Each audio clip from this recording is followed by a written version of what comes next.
తెలంగాణ రాష్ట్ర ముఖ్యమంత్రి వర్యులు శ్రీ రేవంత్ రెడ్డి గారికి నా నమస్కారాలు. ఈ వీడియో చేయడానికి గల ప్రధాన కారణం ఏమిటంటే, విదేశాల్లో చదువుతున్నటువంటి బంజారా బిడ్డలు దాదాపుగా 80 మంది ఫీజులు కట్టుకోలేక చాలా తీవ్రమైన ఇబ్బందికి గురవుతున్నారు. అయితే వీళ్ళందరికీ ఇండియాలో ఉన్నప్పుడు స్కాలర్‌షిప్ అప్లై చేస్తే ఇక్కడికి వచ్చిన తర్వాత రిజెక్ట్ చేశారు. దానికి వాళ్ళు చెప్తున్నటువంటి కారణం ఏమిటంటే గ్యాప్, ఎడ్యుకేషన్‌లో గ్యాప్ ఉందని. సో మనందరికీ తెలుసు 2019 నుంచి 2022 దాకా ఎలాంటి సిట్యుయేషన్ ఉండెనో. అలాంటి టైంలో అబ్రాడ్ కంట్రీస్ గేట్స్ అన్నీ కూడా క్లోజ్ అయి ఉన్నాయి. చాలా మంది కూడా బయటికి రాలేకపోయారు.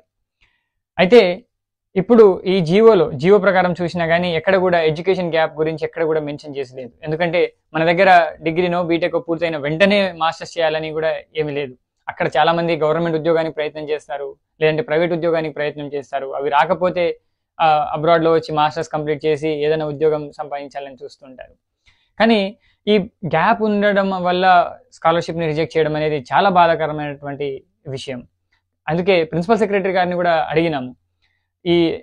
సార్ ఎందుకు మమ్మల్ని ఈ రిజెక్ట్ లిస్ట్‌లో పెట్టారని చాలా మంది బంజారా బిడ్డలు అడిగారు. కానీ అప్పుడు వాళ్ళు చెప్తున్నటువంటి విషయం ఏంటంటే, మీకు 100 మందికే ఇచ్చే ప్రాసెస్ ఉంది. ఆ 100 మంది కంటే ఎక్సెస్‌గా మీరున్నారు కాబట్టి మీకు ఇవ్వలేకపోతున్నాం. కాబట్టి మీకు ఈ గ్యాప్ అనే రీజన్ చెప్పి రిజెక్ట్ చేస్తున్నామని చెప్పి కూడా దాంట్లో క్లియర్‌గా మెయిల్‌లో కూడా మెన్షన్ చేశారు. అయితే ఉంటే ఆ 100 మందికే ఇవ్వాలని ఒకవేళ మీరు అనుకుంటే 2014 నుంచి 2024 దాకా 100 మందికి సంవత్సరానికి అనుకున్నా గానీ దాదాపుగా 1000 మందికి స్కాలర్‌షిప్ అనేది ఇవ్వాలి. అలా చూసుకుంటే మీరు ఇచ్చింది ఎంత మందికి? 364 మందికి. ఇంకా 670 మంది దాకా ఇంకా స్కాలర్‌షిప్ ఇవ్వాలి.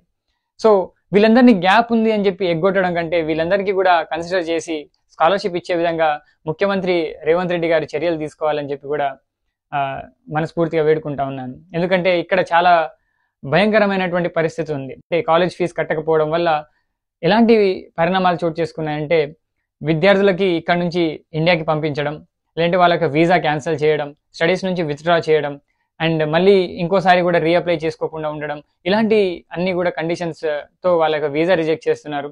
కాబట్టి ఎంత త్వరితగతిన ముఖ్యమంత్రి రేవంత్ రెడ్డి గారు దీనిపైన చర్యలు తీసుకోవాలని చెప్పి, ఈ విషయాన్ని కొంచెం పరిశీలించాలని చెప్పి మీ దృష్టికి తీసుకొస్తున్నాను. Thank you.